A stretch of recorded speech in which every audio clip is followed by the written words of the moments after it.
Mark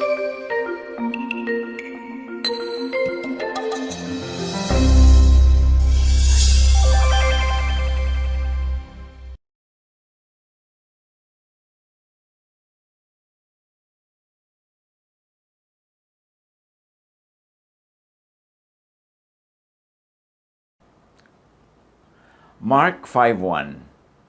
Si Jesus at ang kanyang mga alagad ay dumating sa kabilang ibayo sa lupain ng mga Heraseno o Gerasenes. Ito isa sa mga paborito nating kwentong binabalik-balikan at hindi naman maubos-ubusan ng itinuturo sa ating mga aral. So, Jesus crossed into Gentile territory. Diyan sa mga Gospels, pagka sinabing si Jesus ay tumawid dito, umakyat doon, may message yan. Tulad niyan, tumawid siya sa lake from the side of the Jews to the side of the Gentiles. So Jesus moved into Gentile territory, and he was riding a boat, which in many cases is used as a symbolism for the church, for the fellowship, for the body of believers. So here we see Jesus and the church going into Gentile territory, into what you might call Samaria and the ends of the earth. Definitely outside of Jerusalem and Judea. Ito ay ibang uri ng teritoryo. Pag binabanggit yan, palibas at hindi naman tayo taga roon at nabuhay noong unang panahon, hindi na natin ma-appreciate yung kahulugan. Pag sinabing tumawid, nagpunta sa ganung lugar, kaya importanteng sariwain natin ang kahulugan nun. Mark 5:2, pagkababa ni Jesus sa bangka, siya'y sinalubong ng isang lalaking sinasapian ng masamang espiritu. So here's an infected man. And Jesus was doing a frontliner's job. Kumbaga sa mga frontliners sa panahon natin ngayon, ganun din yung ginagawa ni Jesus noon. It was quite dangerous, it was risky, but the patient was needy of attention and of healing. Mark 5:3-4. Ang lalaking ito ay nakatira sa mga libingan. Hindi na siya maigapos kahit tanikala pa ang gamitin. Bagamat madalas siyang gapusin ng tanikala sa kamay at paa, nilalagot lamang niya ang mga ito. So here we see that the man was in quarantine. In fact, he was in lockdown. Nakatali, pero nakakawala siya. Meron siyang extraordinary strength. Ang mga libingan nung araw ay mga kuweba, kaya pwedeng-pwedeng tirahan ng tao, hindi naman katulad ng mga libingan natin ngayon na either nasa ilalim ng lupa o nicho. Sila sa mga gilid ng bundok, mga inuuka o kaya natural caves, doon naglalagay ng mga libing. At doon nakatira ang lalaking ito, kasama ng mga bangkay. So he was under lockdown. In fact, the man had been so isolated, alone, and we can surmise lonely, and naturally also afraid. Huwag natin kakalimutan na siya ay tao na may nakatira mga espiritu, so yung tao doon natatakot. Hindi naman siya yung lagi na lamang na parang walang takot. Natatakot din siya. At yun namang kanyang mga espiritong nakatira sa kanya ay kinatatakutan. Pero siyempre, hindi na nakikita ng mga tao yung difference between the person and the spirits inhabiting the person. So, takot na rin sila dun sa tao. At sapagkat yung tao ang tinitira ng espiritu, yung tao, yung katawan ng tao, ang itinatali, iginagapos, at kanilang pinipigil para mapigil yung espiritong nakatira sa kanya. Mark 5:4-5. Wala nang nakakapigil sa kanya. Araw-gabi nagsisisigaw siya sa mga libingan at sa kabundukan. At sinusugatan din niya ng matalas na bato ang kanyang sarili. So this man was self-destructive. Obviously, he was suffering. He was in torment. The demons in the man were super strong, making him suffer, but also making him afraid and an object of grave fear among people. And we should take note that the man is not the demons that were torturing him. The man here is the victim. But he was being victimized further by people. At sa buhay natin, kahit ngayon, ganyan, yung iba nagkakaroon ng infection, nagkakaroon ng sakit, victim sila. Pero nadadagdagan pa ang victimizing ng mga tao sa kanila. Ino-ostracize, kung minsan ay tinitingnan lang sila bilang isang sakit na nakakahawa, hindi isang taong kailangang alagaan, kailangang arugain. Minsan, binivictimize na rin pati mga frontliners, mga health workers, na itinuturing sila na parang sila yung sakit, sila yung nakakahawa, samantalang ang laki na ng sakripisyo nila para magtrabaho at alagaan at gamutin yung mga may sakit. So you see, the story that happened then is happening now. Paulit-ulit lang ang lahat ng bagay. Sabi nga ni Solomon. Kawawa naman yung biktima ka na, dinadagdagan pa ng mga tao ang pagiging biktima mo by looking down on you, by casting you out, yung ituturing ka na isang grave threat, bagamat maaring may dala ka talagang threat, pero pati ikaw ay under threat. But people forget to draw the line between the person and the possible infection, the possible risk that could be going with the person. Mark 5:6-8. Malayo pa'y natanaw na nito si Jesus. Patakbo itong lumapit at lumuhod sa harapan niya. Sumagaw siya ng malakas, "Jesus, anak ng kataas-taasang Diyos, anong pakay mo sa akin? Ipangako mo sa ngalan ng Diyos na hindi mo ako pahihirapan." So, nagsasalita yung espiritu o yung mga espiritu, natatakot naman sila ngayon na pahirapan sila ni Jesus. So, lahat dito talaga actually mayroong mga fears. Sinabi niya ito sapagkat iniutos ni Jesus, masamang espiritu, lumabas ka sa taong ito. Walang drama, walang anger si Jesus. Inutusan lang niya, lumabas ka sa taong ito. Bakit? Kasi walang karapatan yung espiritu na kanyahin yung tao na yun. Kasi hindi naman siya lumikha sa tao, kundi ang Diyos. So may karapatan si Jesus, na anak ng Diyos, na palayasin yung squatter na yun sa katawan ng taong dapat ay malaya. So we should take note, it is the spirit, not the man, who speaks, or the group of spirits. Mark 5:9-14, nababasahin lang natin para buo ang kwento, pero hindi natin i-discuss tong part na to kasi iba naman yung topic niya. Tinanong siya ni Jesus, "Ano ang pangalan mo?" "Batalyon, sapagkat marami kami," tugon niya. At nakiusap siya kay Jesus na huwag silang palayasin sa lugar na yon. Samantala, sa libis ng bundok ay may malaking kawan ng mga baboy na nagsisikain. Nagmakaawa kay Jesus ang masasamang espiritu, "Papasukin mo na lamang kami sa mga baboy." Pinahintulutan nila sila sapagkat lumabas nga sa lalaki ang masasamang espiritu at pumasok sa mga baboy. Ang kawan na may 2,000 ay nagtakbuhan sa gilid ng matarik na bangin hanggang sa nahulog ang mga ito sa lawa at nalunod. Tumakbo ang mga tagapag-alaga ng kawan ng baboy at ibinalita sa bayan at sa karatig pook ang mga nang pangyayari. Kaya't ang mga tao ay nagpuntahan doon upang alamin ang nangyari. Mark 5:15, sa pagpapatuloy, paglapit nila kay Jesus, nakita nila ang lalaking dating sinasapian ng mga demonyo. Nakaupo ito, nakadamit, at matino na ang isip, at sila'y natakot. So, yung dating sinasapian na yun ng demonyo, nakaupo na daw. So, ibig sabihin, dati hindi siya napatahimik, hindi siya umuupo, lagi siyang pabalik-balik, paikot-ikot, palundag-lundag siguro. Ngayon, nakaupo at nakadamit. So, obviously, na nakahubad siya noon at matino na ang isip. So, obviously, dati, wala siya sa kanyang sarili. Wala sa katinoan. Ang effect sa kanila, sila'y natakot. And that is not our topic now. So, the man was sitting there, dressed, and in his right mind. Nakikita niyo ang effect ng trabaho ni Jesus bilang frontliner? Yung naliligalig ay natatahimik, yung nakahubad ay nadadamitan, at yung wala sa sarili ay bumabalik ang ulirat.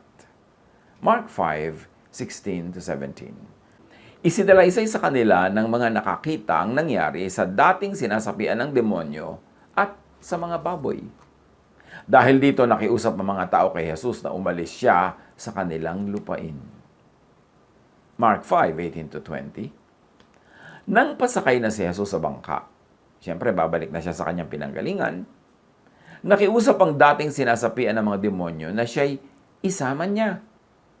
Ngunit hindi pumayag si Jesus. Sa halip ay sinabi niya sa lalaki, "Umuwi ka na at sabihin mo sa iyong mga kamag-anak ang lahat ng ginawa sa iyo ng Panginoon at kung paano siya nahabag sa iyo." Umalis ang lalaki at ipinamalita sa buong Decapolis ang ginawa sa kanya ni Jesus. At namangha ang lahat ng nakarinig noon. At nawapagpalain tayo ng Panginoon sa paghahanap natin ng additional na mga lesson sa buhay natin sa kwentong itong maraming beses na actually nating pinag-aralan. John 14:12, sabi ni Jesus, "Very truly, I tell you, whoever believes in me will do the works I have been doing. And they will do even greater things than this because I am going to the Father." Napakadiin, very emphatic ang pagsasabi ni Jesus. Kaya sabi niya, very truly.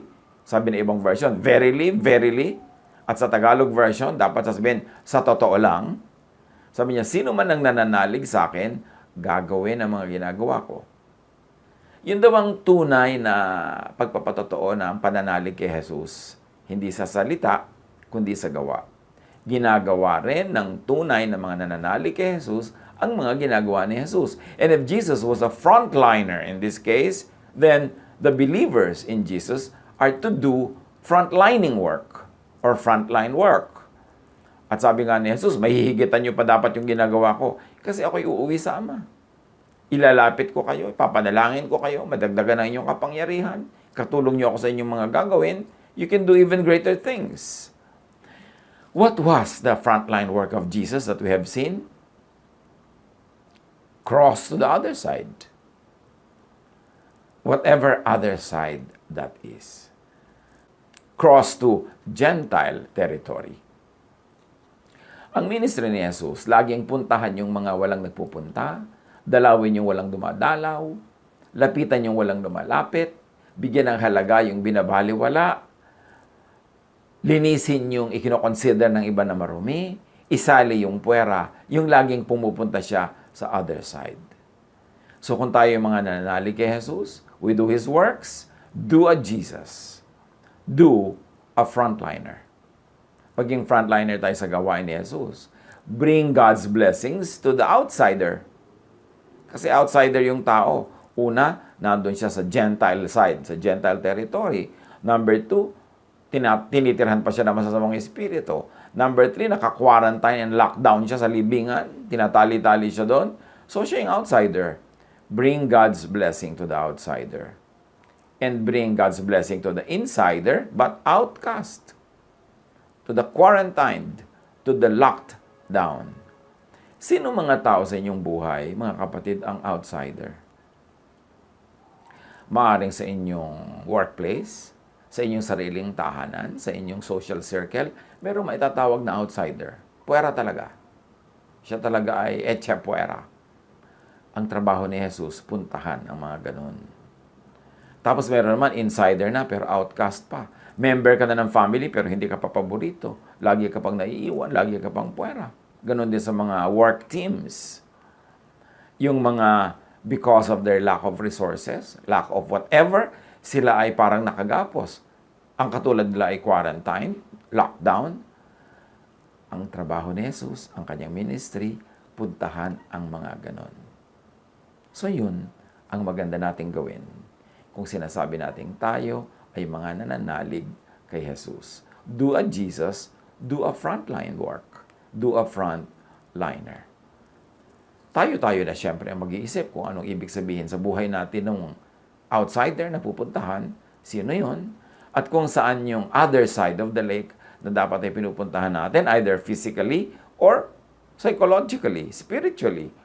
Yung tinetext mo, kinakausap mo, you take their side, you speak for them, you represent them, that's going to the other side. Si Jesus hindi siya mahilig kumampi doon sa mga majority na bully. Hindi siya mahilig na makiside doon sa mga nangaapi, sa mga insider, sa mga in-crowd. Lagi niyang pinupuntahan, dinidignify, kinakampihan, inaalagaan yung mga napupuwera, yung mga nandoon sa sulok-sulok at gilid-gilid. Kung tayo ay nananalig kay Jesus, look for your outsider and bring that person in. Look for your other side, the other side ng lugar, at puntahan mo yon. In many ways you can go there. Physically, emotionally, spiritually. The work of Jesus was to drive out demons from the body, from the mind, from the heart. Nakita natin yung katawang hubad na damitan, yung isip na magulo at wala sa sarili, bumalik sa sarili, at yung puso magulo at tahimik, napayapa, siya ay napaupo, kalmando. Now do a Jesus. Drive out demons from the body, from the mind, and from the heart of people. Lalo ngayon, quarantine, lockdown time, maraming mga maliliit na mga animoy, mga espiritu na bubulong-bulong, gugulo-gulo sa mga tao, nagbibigay ng worry, nagbibigay ng distress, discomfort, ng mga fears, anxieties, ang mga panic attack. Kasi syempre, kung naka-lockdown ka, naka-quarantine ka, tapos kung limited pa ang iyong kilos, limited ang iyong resources, you begin to worry, you begin to be afraid, tapos marami kang inaalala, marami kang responsibilities, dumadami yung tumitira sa iyo ng mga espiritu na pwedeng maghila-hila sa iyo para lumayo ka sa katinuan. Ngayong mga panahon ng lockdown, quarantine, people have to grapple with mental health and mental issues. Yung mga hindi na balanse mag-isip, yung hindi na tahimik ang loob, hindi na mapagkatulog, o kaya sobrang antok naman, nagkakaroon ng imbalance yung kanyang mga metabolism, ang galaw ng katawan. Maraming challenges ang lockdown time. So, do a Jesus, do a frontline, bring and send healing to yourself and to others. Bring and send comfort to yourself and to people. Mayroon tayong pananagutan sa isa't isa. Mayroon tayong pribilehiyo na mag-alaga sa isa't isa. Pero paano ka mag-aalaga ng kapwa? Kung ikaw mismo sira ang loob, ikaw mismo pinanghihinaan, ikaw mismo ay case, ikaw mismo ay problema na. Kaya kailangan alagaan ang sarili. And very, very importantly, we should do that to ourselves and to others. Hindi lang to ourselves, kasi yung iba problema rin yun. Poproblemahin din natin sila pag naging problema sila. At yung sarili natin, pag hindi natin inalagaan, poproblemahin naman tayo ng iba, ng kapwa natin. Kaya dapat inaalagaan natin, love yourself as you love others as you love yourself. So bring comfort. And that comfort could easily be comfort food. Let's bring down this issue to daily, very practical ways. Alam niyo ba kung meron tayong kakayanan, magpadala tayo ng pagkain sa mga tao? Either magluto kayo ng pagkain if you have the means, the resources, and the talent, and the capacity. Ipadala nyo, ang dami naman ngayon delivery services. O kaya, bumili kayo, orderin at ipadala sa kapwa natin. Alam nyo, hindi lang pagkain ng sikmura ang maipapadala nyo nun. Pagkain din ng emosyon. Yung sa mga panahon na ito, yung may makaalala sa'yo, napakalaking bagay para maalala mo rin na ikaw ay mahalaga, may nagmamahal sa'yo, at maalala mo rin na mahalin mo ang iyong sarili at alagaan mo ang iyong sarili. It gives a lot of comfort to be remembered in a thoughtful and a loving way.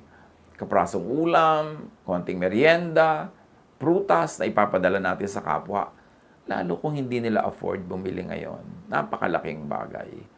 At kahit naman nila afford na bumili, pero yung maalala ka, nakakapagpagaling yon ng maraming mga alalahanin. Nakakapagpalayas yun ng mga mumunting demonyito na gumugulo-gulo sa ating isip. Malaking bagay to send comfort or comfort food. At napakalaking bagay dito mga kapatid ngayon to give, to send, to bring practical help. Maraming pamilya, challenge sila ngayon financially, challenge ang resources. Ganon din ang maraming individuals, even churches and church workers. So itong ating mensahe to do a Jesus, yung merong mga kakayanan. Yung meron tayong finances, sapat sa ating pangangailangan at higit pa. Meron tayong lakas, meron tayong mga assets. This is the time to be great. Parang si Esther, nung nasa gipit ang kanyang mga lahi, for such a time as this, sabi sa kanya ng kanyang pinsan o tiyo, Baka kaya ka itinira ng Diyos sa palasyo para makatulong ka sa iyong mga kababayan sa ganitong uri ng pagkakataon. Kaya mga kapatid, tayong may mga resources, may mga sobra naman na kakayanan for such a time of this probably. Kaya tayo binigyan ng Diyos sa mga sobra. Huwag tayong mag-atubili to bring and to send healing and comfort to people. Because you might have been enriched, empowered by God for such a time as this. Do a Jesus. Do a frontliner. Kung may means, do frontline help. Kung ano man yun na kaya ninyo. Kung kayo man ay hindi naman medical worker, anong frontline nyo? Pwede kayong magsuporta sa mga frontline workers. Tayo sa church, hindi naman pagyayabang. Gusto ko lang natin ipakita kung paano natin sinisikap gawin ang mga ganito. We keep on donating to medical groups and we keep on sending kahit mga merienda man lamang sa mga frontline workers. At meron sa atin na merong mga electronic tricycles that we donated to PGH para magamit ng kanilang mga workers na kulangan sa sasakyan na mga nakatira sila malapit-lapit lang sa PGH, magamit na nila pang commute, pang sundot hatid sa kanila yung mga tricycle na yan. Kung meron kayong mga extra sasakyan, mano naman na ipahiram nyo sa mga ospital ngayon. At kung meron pa kayong driver at meron pa kayong kakayanan na magbayad ng mga driver, ano naman na mag-shuttle service kayo para sa mga frontline workers, sa mga health workers, ng libre. O kaya yung mga kapitbahay o malapit sa inyo na gustong pumasok magtrabaho pero walang public transport, ano naman, na sumakay sa inyong libre at meron kayong transport service. Hindi naman nyo kailangan laging gawin yan kasi syempre magno-normalize naman na lahat ng bagay. Babalik din tayo sa near normal, if not total normal. Hindi naman laging kailangan ng ganyan. Baka nga ngayon lang may pagkakataon na gumawa ng mga ganyang kadakilaan. Patronize. Kung meron kayong mga kapitbahay na may tindang gulay, bilhin nyo. May nakikita kayong dumadaan na nagtitinda, bilhin ninyo para kumita sila. At kahit hindi nyo kailangan, di bilhin nyo, tapos ibigay nyo sa may kailangan. Remember, ang kausap natin dito ay may mga kaya. Yung mga binless ng Diyos na may sobrang kaya. Na hindi naman kayo magugutom bukas, next week, next month. Kung tutulong, ay gamitin natin ang pagkakataong ito. Bihira na may chance to do something great like this kasi ang daming needy. Kung kaya ninyo, employ people. Mga maraming resources na ibinigay ng Diyos, kung kayo ay blessed, this is the time to employ more people. Huwag kayong magtipid. Huwag nyo isipin, kailangan ko magtipid, the economy is not strong. Yung pera nyo, dadagdagan nyo lang na nakatago, walang na itutulong, walang napoproduce na wealth, walang na employ. This is the time na ilabas yung mga pera na yan sa mga baol, sa mga kinalalagyan para kumuha kayo ng mga trabaho. Kung meron kayong mga project na gusto nyo ipagawa noon pa, ipa-repair sa bahay, ipabungkal na lupa, ipatayong pader, ipagawang dingding, kayo nyo na igawin yun. Para yung mga walang trabaho, magkatrabaho. Mag-imbento kayo ng mga negosyo na mag-employ kayo ng mga tao, kahit hindi nyo kailangan yung kita, para sila magkaroon ng hanap buhay. This is the time to do a nester, to do a frontline, employ, spend money. Pagka ang lahat ay magiging defensive and conservative, hahawakan nyo ng ubod ng higpit ang bawat piso na inyong pag-aari o ibinigay sa inyo ng Diyos. Pag lahat ay ginawa yan, walang iikot na pera, walang economy, walang mag-employ, lalong babagsak ang langit sa atin. Kaya yung may mga kakayanan, hindi nyo naman ikakagutom agad, employ people. Ngayon na kayo magpatahi ng gustong ipatahi. Ngayon na kayo magpa-drawing ng gustong ipa-drawing. Para yung may mga skills, marketable skills na ganyan, ma-employ natin. Makabili sila ng pagkain at hindi na sila umasa sa gobyerno ng ayuda na siyempre may limit din yun. Alam nga namang walang economy, wala nagbabayad ng tax, tapos alam nga namang hindi maubos ang ipapangtulong ng gobyerno. So bring, send, cheer, and happiness. Help people sit down, yung mapayapa, marelax, mapanatag, and mostly, pera talaga yun. Ang laki-laki ng kapayapa ang ibinibigay ang pera. Pagka alam mong meron kang pambili, meron kang pambayad ng mga bills, kung kayo ay may mga apartment na for rent, mga store spaces na for rent, tapos may kaya naman kayo, hindi naman kayo magugutom in the next many months to come, pwede naman sigurong huwag nyo na silang singilin. Hindi lang yung, sige, hindi muna ako maniningil, pero bayaran mo ako pagdating ng araw. Pwede naman siguro, sige, wala na lang bayaran. Basta pagka nagbukas uli ang economy, magbukas ka na lang uli at pag kumikita ka na, doon ka na lang magbayad uli sa akin. Pwede naman siguro yun. Lalo kung may kakaya naman yung may-ari. Remember, ang kausap natin dito yung may-ari, hindi yung nakikirent. Kung nakikirent ka, hindi ka may karapatan na magsabi, huwag nyo na kami singilin, bla bla bla. Kasi kumisan, kailangan din nila yung pera na yun. Akala nyo lang mayaman sila, pero marami rin pala silang bayarin. Yung palang building na nire-rent ninyo sa kanila, inutang lang nila sa bank, may bayarin din sila. So dapat yung magbibigay ang mag-volunteer, kasi siyang nakakaalam kung kaya niya. Help people sit down, get clothed, get their dignity back. Help people have and get back to the right mind. In other words, minister to people's mental and emotional health. Paano natin pwedeng gawin yan? We can be a mental health frontliner. Huwag nang dagdagan ng ng mga negative, ang napakarami ng nega sa buhay ng marami sa atin. Tama na muna ang pagpapasikat ng bad news.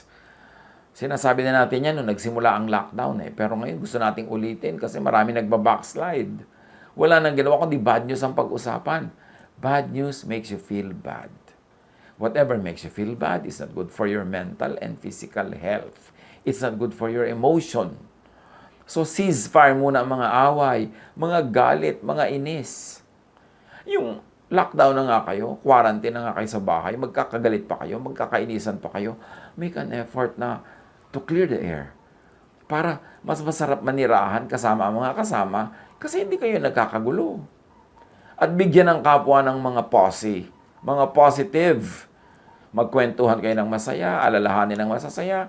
Mag-share lang kayo sa Facebook. Alam nga naman yung problema pa, yung malungkot. Meron pa, ang umpisa nila, kailangan nyo po ng Kleenex. Ikukwento kong ito. Huwag mo nang ikwento sa akin. Kung papayakin mo lang pala ako, marami nang nakakaiyak. Pwede ba? Sa ibang panahon na yan. Saka na yung mga nakakagalit, yung mga nakakalungkot, nakakadepress, as if hindi pa sapat ang mga dapat nating dalhin na mga bigatin sa ganito mga panahon. Restore people to their family, to their community, and to their life. Tulad ng ginawa ni Jesus doon sa lalaking gustong sumama sa kanya. Pero sabi niya, hindi, umuwi ka. Doon ka sa pamilya mo. Bumalik ka. What can we do to make people return to their families? Kung meron ba tayong kakayahan para tulungan silang karoon ng pamasahe, kung sila yung mga empleyado natin, pwede ba nating bigyan sila ng free time para makauwi naman sa kanila? Kahit matatagalan sila doon ng konti, medyo magtiis tayo bilang pagbibigay sa kanila. O kaya tulungan natin ang mga tao na kahit sa internet man lang, magkita-kita sila. Marami mga tao, kahit na-load ng telepono nila, kulang. Wala na. Hindi na sila makapag-usap-usap ng mga kamag-anak nila. Pwede ba tayong magregalo ng load? Mag-pass a load? At yung mga malalaking kumpanya na may-ari ng mga ganyan, pwede bang murahan nyo muna yung mga load na yan? Baka pwede ngang medyo libre-libre pa sa mga tunay na nangangailangan. Bahala na kayo mechanics, paano malaman kung sino ang recipient. Pero kung lahat ng may kakayanan will also do a Jesus, will do a frontliner, giginhawang marami, gagaan ng mabigat, liliwanag ang maraming madilim, at lahat tayo, we will be able to survive this in a much better way. In any and in all possible safe ways, be a frontliner. Ngayon, kung ikaw yung quarantined and lockdown person, do not despair. Alalahanin natin itong tao na tinitirhan siya ng 2,000 espiritu. Kasi 2,000 baboy yung nilipatan. So, kung tigi-tigisa yun, di mga 2,000 yan. Baka more pa. Tapos, sugat-sugat na yung katawan niya. Ang tirahan niya, libingan. Itinakwil na siya ng pamilya niya. Itinakwil na siya ng barangay. Itinatali pa siya para huwag siya makalapit sa kanila. Pero, alam ni Jesus ang kanyang kalagayan. Tumawid si Jesus ng dagat. Pinuntahan siya. Jesus crossed the lake to heal and set a man free. And you could be that man. We can be that person. Jesus is our deliverer, our healer, our restorer. Walang kamalay-malay yung lalaking yon na siya pala ay papalayain ni Jesus nung araw na yon. At ano naman ang malay natin? Kung ano ang balak ng Diyos para sa atin. Ngayon, bukas, next week. Just pray. Believe in God's love and God's power. And pray again. At napakahalaga to minimize pain. To minimize pain is actually a prayer in motion. Kaya sasabihin mong, Lord, pag ginawahin niyo po ako, edi gawin mo lahat ng mga kailangan para guminhawa ka ng iyong kapwa, lahat ng kaya mong gawin. Yung ginagawa mo na yon, kahit hindi usalin ang iyong bibig, prayer yon. So, minimize pain by prayer in motion. Maximize pleasure. Paano nyo mapapasaya ang buhay nyo? Magkakaroon kayo ng mga sarap sa buhay while quarantine is on, while you are under lockdown. Meron pa rin available na mga pleasures yan. Hanapin ninyo and do not deny yourself any possible and available pleasure. Kailangan natin yan para mabalance ang ating buhay and then do the most good to yourself and to others. This is how you survive this quarantine, this lockdown. But wait for the Lord's frontline ministration kung ikaw yung nangangailangan. Attract and call upon the Lord's frontline ministration by not only saying your prayers, but yung diwa ng yung prayer, gawin mo in action. Because action is prayer. Habit is prayer. Imagination is prayer. Punuin mo ang isip mo ng mga magagandang bagay yan gusto mong matupad sa buhay mo. Kasi yung laman ng isip mo, yan ang matutupad sa iyong buhay. Prayer kasi yung laman ng iyong utak. Pero kung ang laman ng iyong utak ay mga nega, di nega ang mangyayari sa iyong buhay. Because what is in your mind, what is in your thought, is your prayer. Feel the Lord's frontline ministration. Makiramdam naman tayo, hindi tayo nakakalimutan ng Diyos. Ang dami-dami niyang binibigay sa ating comfort and blessing sa kabila ng lahat. So dapat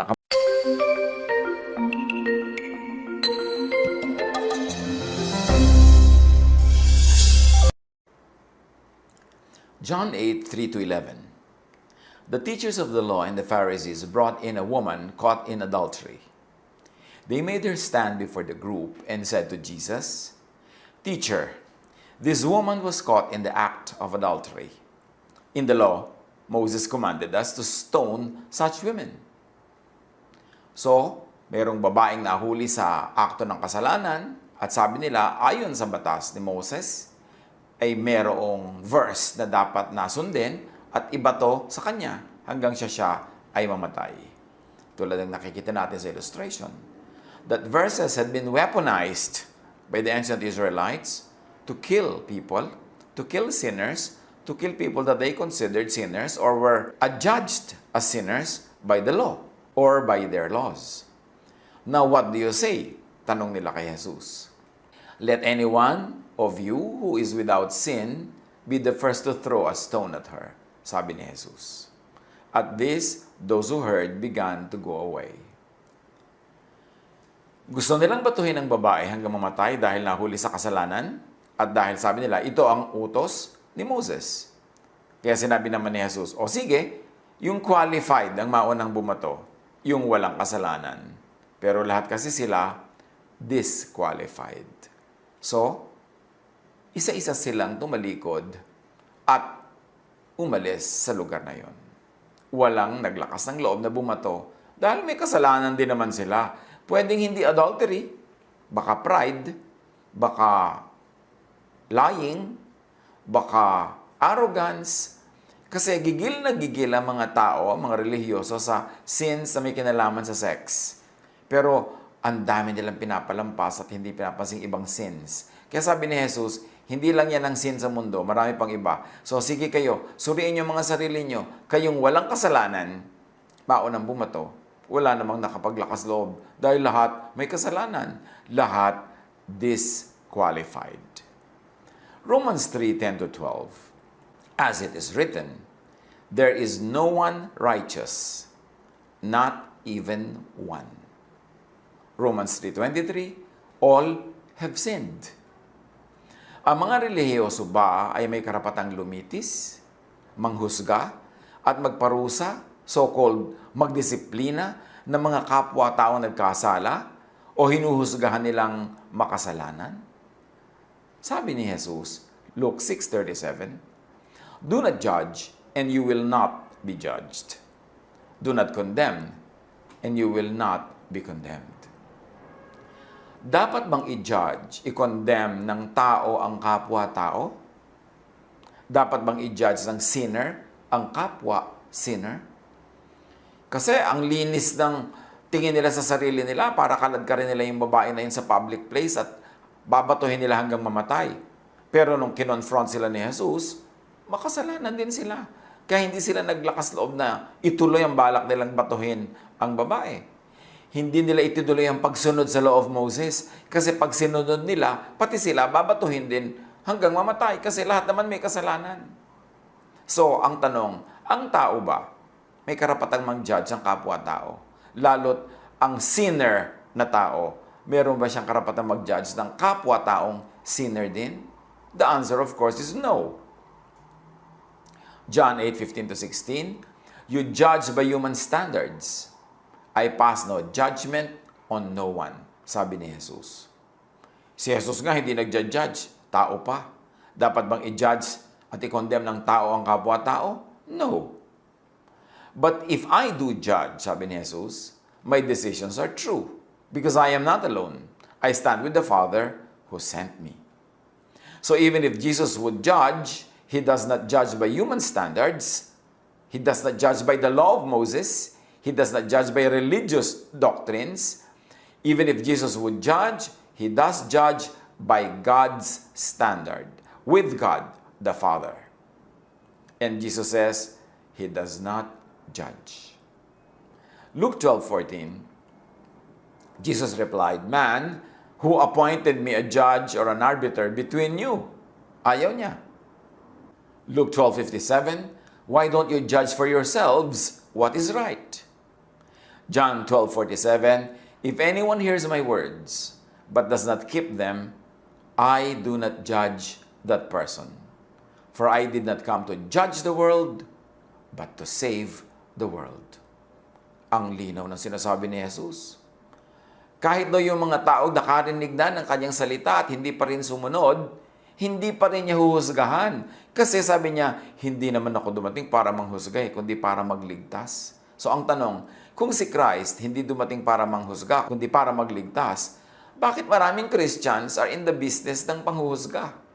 Therefore, hindi business ni Jesus ang ginagawa nila. Kaninong business yun? God does not judge.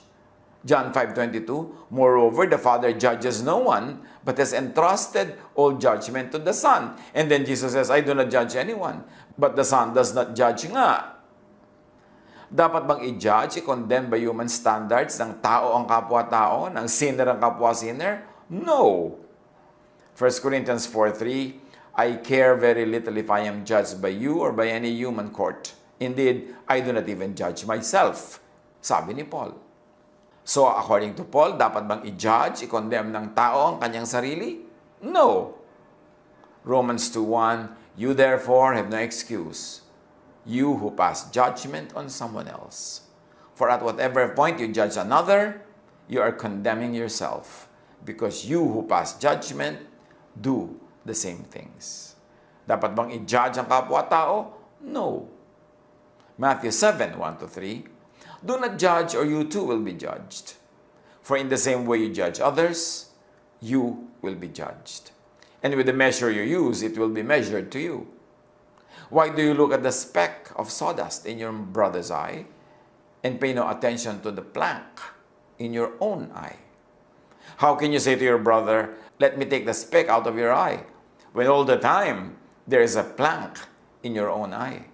You hypocrite, first take the plank out of your own eye, and then you will see clearly to remove the speck from your brother's eye.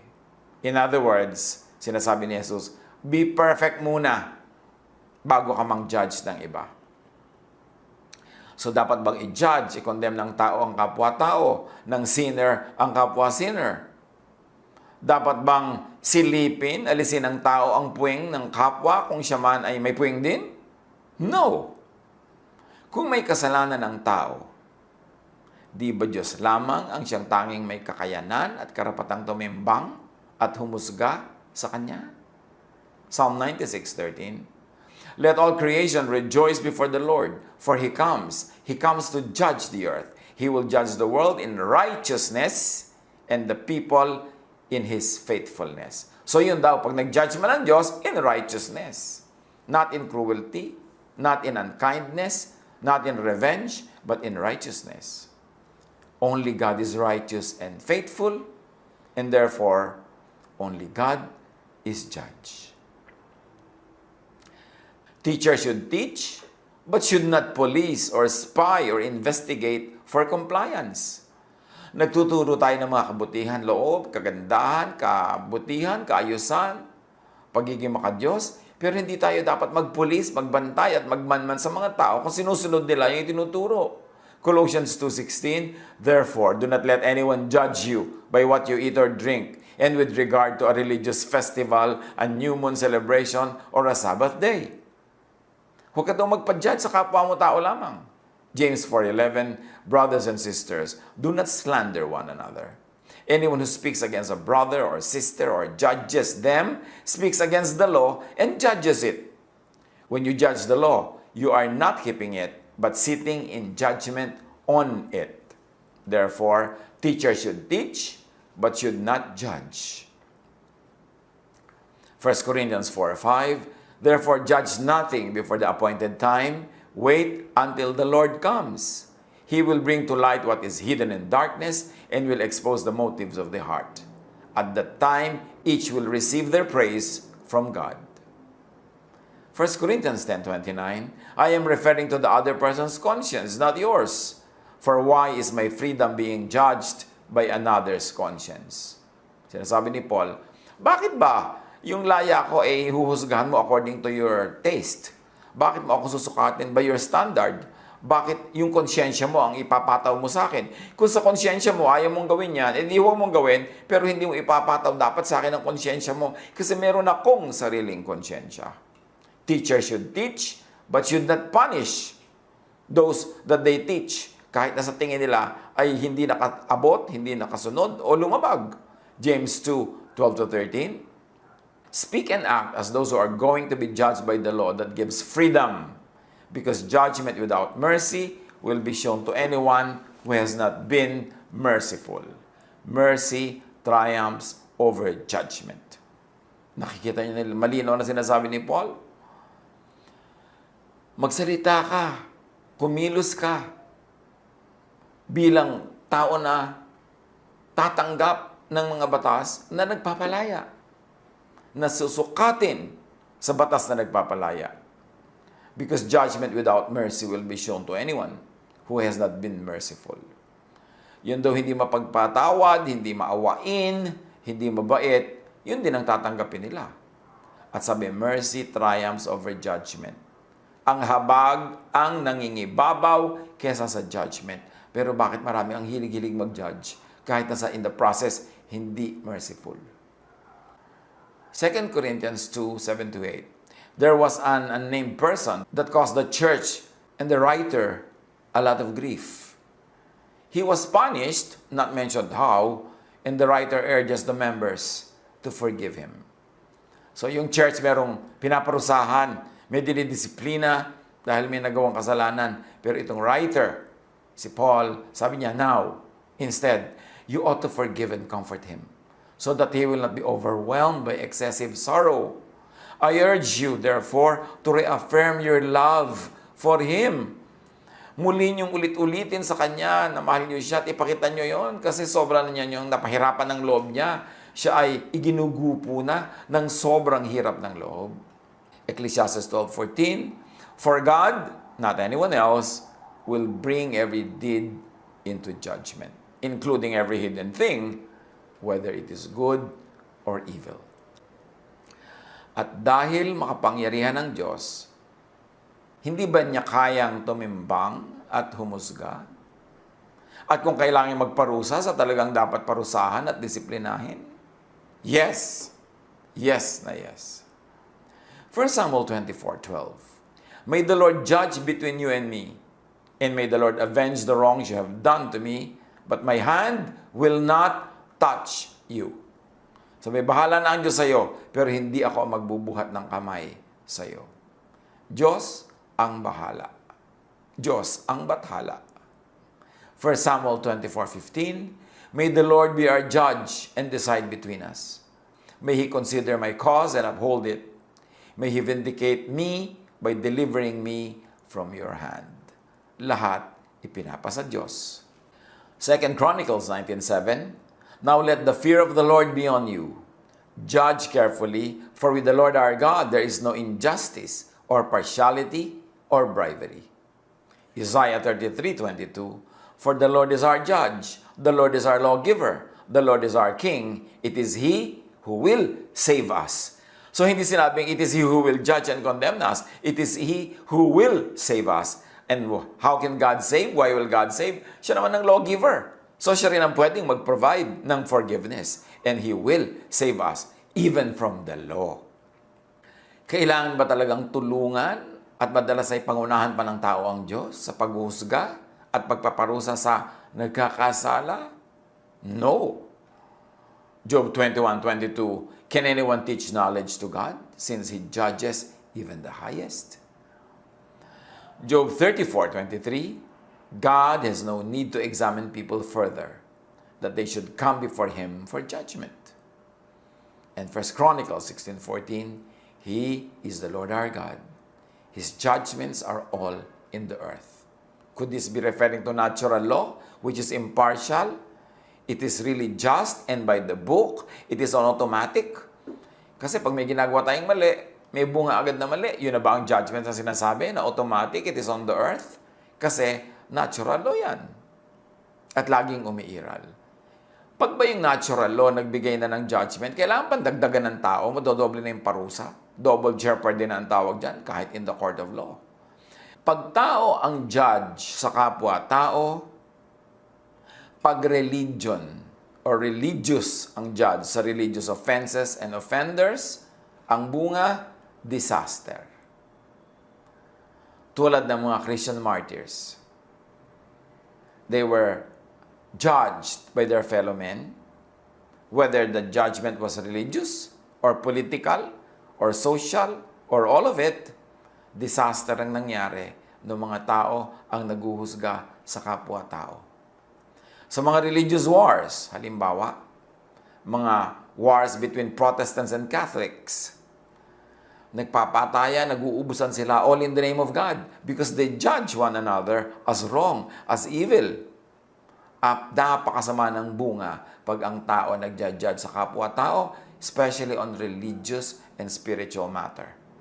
Kasi nasasubvert, nalalabanan, nababaliwala yung mga kautusan ng Diyos at katuruan ng Diyos. Kasi papatay ka para sa Diyos, sa ngalan ng Diyos, nababaligtad. Kaya naman, napakarami nagpatayan, katulad ng mga nakikita natin sa illustrations, mga Protestants, Catholics, killing each other, at napakaraming mga namatay in the name of God because both parties think na siya ang tama at dapat niyang i-judge ang kapwa niya on religious and spiritual matter. There were executions of Huguenots, no? Na nangyari, na nakikita natin sa mga illustration, all on religious issues. At sino ang nagja-judge dyan? Kung sino yung makapangyarihan. Kung makapangyarihan yung mga Protestants, they kill the Catholics. Pag makapangyarihan yung mga Catholics, they kill the Protestants. Katulad halimbawa nitong chamber ng Inquisition. This is an artist rendition. Yung mga taong sinasabi ng simbahan na may mga kasalanan ginagawa laban sa Diyos, laban sa simbahan, tinotorture nila. Sobra, iba-ibang mga torture, all in the name of God. This is what happens when people sit as judges on fellow humans. Lalo pag religious judges. Itong isang kasangkapan na ito, a hand crusher, no? Fitted with a cross to emphasize that the torture is being carried out on behalf of the Christian God. My goodness, what a misrepresentation. So yung mga artist, halimbawa, gumawa ka ng mga nililook mo na nalalaswaan yung simbahan, nawawasakan yung mga buto ng kamay mo, nagpaint ka ng nalalaswaan sila, may ginawa kang hindi nila nagustuhan, magkakaroon ng judgment, religious judgment. This is the horror when the church has police powers or when the state does police work for the church. Pagka ang religious competition mo ay gagamitan mo ng dahas, iyong ihuhusgahan at paparusahan, napakaraming mga kasamaan ang nagagawa ng tao laban sa kapwa-tao. Tulad ditong nasa illustration natin, mga babaeng pinagkakamalang mga witches, sa mga basis naman ng kanilang Dark Ages mentality, pinapatay, pinapahirapan, at napakaraming nagiging biktima. At siyempre, si Stephen mismo, naging biktima ng mga Jews na na-offend sila in a religious way kay Stephen. Binato nila hanggang mamatay. Of course, this is a rendition by Rembrandt, which is done in an artistic way beyond the period of the real lifetime of Stephen. Heto pa ang isang gadget, isang gamit ng pagpapahirap sa mga tao. Nakaharap yung mga religious leaders at sila nagpaparusa dahil ang mga tao ito ay hinuhusgahan nilang merong religious sins and offenses. And maraming sinusunog. Noong mga araw lang, nag-translate ka ng Bible, susunugin ka ng simbahan dahil ayaw nila ipatranslate yung Bible. Ang dami-daming kasamaan na ginagawa ang mga relihiyoso laban sa mga taong ikinoconsider nilang makasalanan. This kind of religious trial and punishment happened throughout history. And it happens till now, although in modern ways. Kung noong unang panahon, may mga tatawagin kang heretic, may mga medieval witch hunt. Sa mga ating panahon, marami pa rin mga paglilitis ang mga relihiyoso. Naglilitis ng mga members na nagkasala by their standards, by the standards of the law, by the standards of religious teachings, at kung ano-ano ring condemnation at parusa ang tatanggapin mo. Religion should have no judicial and or police powers. Religion may legislate, teach, or set standards and policies, etc., but should leave the judicial and police and executive powers to God alone. What are we saying? Magturo tayo na magturo ng lahat ng tama, lahat ng ating religious dogma and teachings and doctrines, pero dapat ang paghuhusga doon sa mga lalabag, ipasa Diyos. Kasi Diyos lamang ang pwede mag-judge ng tama. And He even saves us from the law. That God saves. Jesus came to save, not to judge. Romans 14:1-4, accept the one whose faith is weak, without quarreling over disputable matters. One person's faith allows them to eat anything, but another whose faith is weak eats only vegetables. The one who eats everything must not treat with contempt the one who does not. And the one who does not eat everything must not judge the one who does, for God has accepted them. Apply this beyond food issues.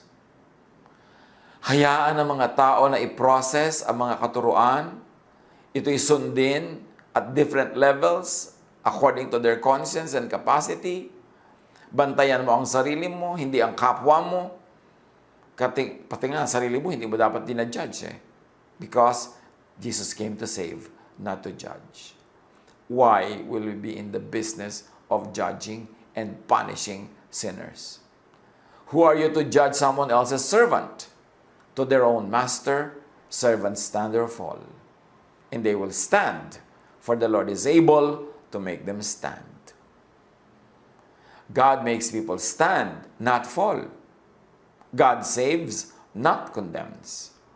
John 5:24, very truly I tell you, whoever hears my word and believes him who sent me has eternal life and will not be judged, but has crossed over from death to life. Romans 8:33-39, who will bring any charge against those whom God has chosen? It is God who justifies. Who then is the one who condemns? No one. Christ Jesus, who died, more than that, who was raised to life, is at the right hand of God and is also interceding for us. Who shall separate us from the love of Christ? I am convinced that neither death nor life, neither angels nor demons, nor any powers, nor anything else in all creation will be able to separate us from the love of God that is in Christ Jesus our Lord. Very clear.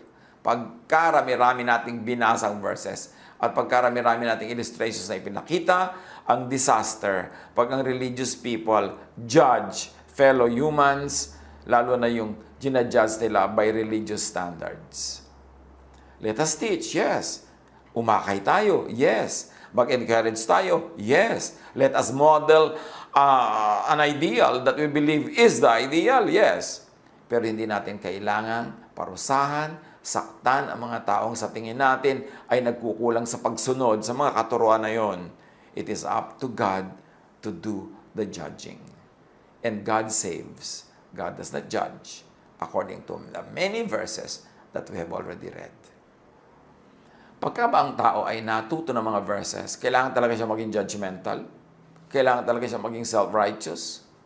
Kailangan ba talaga ng taong laging i-defend ang Diyos, i-defend ang truth, and to offend people in defense of the truth? Hindi yan ipinagagawa sa atin. Ang utos sa atin, love one another. Accept one another. Restore one another. Hindi tayo kahit kailan inutusan na mag-judge. So, religious people, church people, should be in the business of loving, of teaching, of encouraging, but not in the business of judging and hurting people, throwing stones that kill. Pag-aralan natin kung paano tayo makakapamuhay ng tama na hindi tayo nagiging tulad ng mga Pharisees na laging napapagalitan ni Jesus. Yes, be righteous, but don't be self-righteous. Be just, but do not be judgmental. Ang hinahanap sa atin ng Ama ay pagiging maawain, mabait, at mabuti sa kapwa. Yun ang tunay na spirituality, hindi yung pagpaparusa sa mga taong kinoconsider nating makasalanan.